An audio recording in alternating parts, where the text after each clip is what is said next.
नमस्कार दोस्तों, बहुत बहुत स्वागत है आपका हमारे चैनल में। तो आज दोस्तों हम एक नई सीरीज़ शुरू करने वाले हैं जिसमें हम महाभारत की कहानी अलग अलग भागों में सुनेंगे। तो हम हर भाग को एक नंबर देंगे, जैसे आज वाला भाग है उसे भाग 1 और इस तरह से पार्ट 1 और अगला जो पार्ट आएगा उसको पार्ट 2, पार्ट 3। इस तरह से हम महाभारत की कहानी जितना संक्षेप में हो सके उतना आपको सिखाने की कोशिश करूँगी और इससे आपको नॉलेज मिलेगी। वैसे तो आप लोग सब नॉलेजेबल ही हैं, लेकिन फिर भी जो बच्चे चैनल देखते हैं जिन्हें नहीं पता, तो उन्हें कुछ ना कुछ सीखने को मिलेगा और पता लगेगा कि भी महाभारत में क्या क्या पात्र थे, कौन कौन था और द्वापर युग में क्या क्या घटित हुआ था। उन सब चीज़ों की जानकारी उन्हें मिलती रहेगी हमारे ब्लॉग के थ्रू। तो देर ना करते हुए हम शुरू करते हैं। तो महाभारत की कहानी जो है वो सत्यवती जी से शुरू होती है, जिन्हें मत्स्यगंधा भी कहा जाता था। मत्स्यगंधा यानी कि मछुआरों की लड़की थी और उनके शरीर में से हमेशा मछलियों की स्मेल आती रहती थी, हमेशा उनमें बदबू आती रहती थी और कोई भी उनके पास नहीं आता था। एक बार वो नदी के किनारे टहल रही थी तो वहाँ पर एक ऋषि आए और ऋषि का नाम था ऋषि पराशर।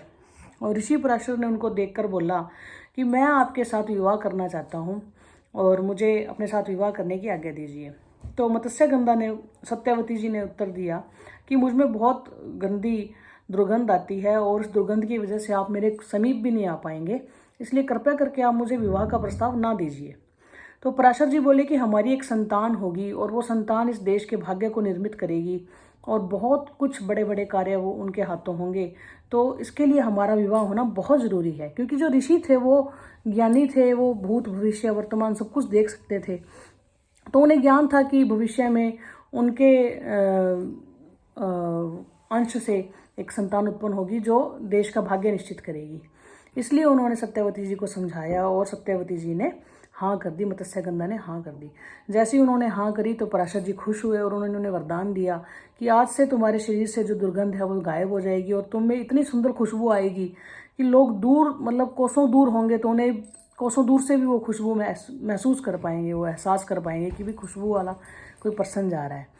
तो सत्यवती जी का और पराशर जी का विवाह हो गया और उनके एक संतान हुई, एक पुत्र हुआ। बड़ा ही तेजस्वी पुत्र था जिसका नाम वेद व्यास रखा गया, वेद व्यास नाम रखा गया। और वो बचपन से ही मतलब धार्मिक अनुष्ठानों में, क्रियाकलापों में रहने वाले थे, क्योंकि पराशर जी के पुत्र थे। तो पराशर जी ने उन्हें दीक्षा दी, ज्ञान दिया और अपने ही समान वैरागी बना लिया और वो वैराग्य की तरफ चले गए अपने पुत्र को लेकर। सत्यवती जी अकेली रह गई। अकेली रह गई तो वहाँ जिस राज्य में वो रहती थी वहाँ के राजा थे राजा शांतनु। राजा शांतनु की पत्नी थी गंगा, गंगा मैया, जहाँ पे हम स्नान करने जाते हैं गंगा जी को, वो गंगा मैया राजा शांतनु की पत्नी थी। और गंगा मैया ने राजा शांतनु से विवाह के पश्चात उनसे वचन लिया था कि मैं, हमारी जो भी संतान होगी उस संतान के साथ मैं कुछ भी करूं, मैं उन्हें जल प्रवाहित करूं, मैं उन्हें जिंदा रखूं, मैं उन्हें मारूं, मैं जो भी करूं, लेकिन आप मुझसे कभी भी कोई सवाल नहीं पूछेंगे। अगर आपने मुझसे कोई सवाल पूछा तो मैं उसी वक्त, उसी समय मैं आपको छोड़कर चली जाऊंगी। तो राजा शांतनु ने हाँ कर दी और उनका विवाह हो गया। इसी तरह से जब उनकी पहली संतान हुई तो गंगा जी अपने पुत्र को उठाया और नदी में प्रवाहित कर दिया। फिर उनकी दूसरी संतान हुई और उन्होंने पुत्र को उठाया और नदी में प्रवाहित कर दिया। इस तरह से बार बार ये होने लगा, लेकिन शांतनु जो थी वो वचन से बंधे हुए थे, वो सवाल नहीं पूछ सकते थे, क्योंकि अगर वो सवाल पूछते तो गंगा जी उन्हें छोड़कर चली जाती। इस तरह से करते करते 7 पुत्र उन्होंने नदी में प्रवाहित कर दिए। जब 8वां पुत्र हुआ तो ऋषि जो शांतनु महाराज थे उनसे रहा नहीं गया। उन्होंने पूछा कि हे गंगे, तुम बार बार हमारे पुत्रों को नदी में प्रवाहित कर देती हो, ऐसा क्या कारण है जो तुम इन्हें छोड़ आती हो? तो गंगा जी ने कहा कि मैं आपके सवाल का उत्तर जरूर दूंगी, लेकिन आपने मुझसे सवाल किया इसलिए मैं आपको आज के बाद सदा के लिए छोड़ के चली जाऊंगी। और वो सवाल का उत्तर ये है कि जो ये पुत्र हमारे हुए थे, ये एक देव थे, वासुदेव, वसु नामक देवता के 8 रूप होने थे। 8 रूपों को धरती पर जन्म लेने का एक श्राप दिया था ऋषि वशिष्ठ ने, और वो एक एक करके मेरे गर्भ से पैदा होते जा रहे थे और मैं उन्हें मृत्यु देती जा रही थी। मृत्यु के बाद वो अपने वास्तविक स्वरूप में, यानी कि देव योनि में लौट जाते। पृथ्वी पर जन्म लेना उनका श्राप था। पृथ्वी पर जन्म लेकर उसी वक्त उनकी मृत्यु हो जाती और वो देव योनि में चले जाते। यही मैं उनका श्राप तोड़ने में उनकी सहायता कर रही थी। और ये 8वां वसु, जो 8वां पुत्र हमारा हुआ, ये 8वां रूप है वसु का। और आपने मुझसे सवाल पूछ लिया तो मैं अब इसे प्रभावित नहीं कर सकती, ये बच गया है। और आगे चलकर वही जो 8वें पुत्र थे वो भीष्म पितामह बने, भीष्म पितामह के नाम से प्रसिद्ध हुए। तो गंगा जी अपने पुत्र को लेकर नदी में समाहित होगी, शांतनु जी को छोड़कर चली गई और इस तरह से शांतनु जी भी जो थे वो अकेले रह गए। उधर सत्यवती जी अकेली रह गई और इधर शांतनु जी अकेले रह गए। शांतनु जी एक बार आखेट के लिए जंगल में गए, शिकार के लिए जंगल में गए, तो वहाँ उनकी मुलाकात सत्यवती से हुई।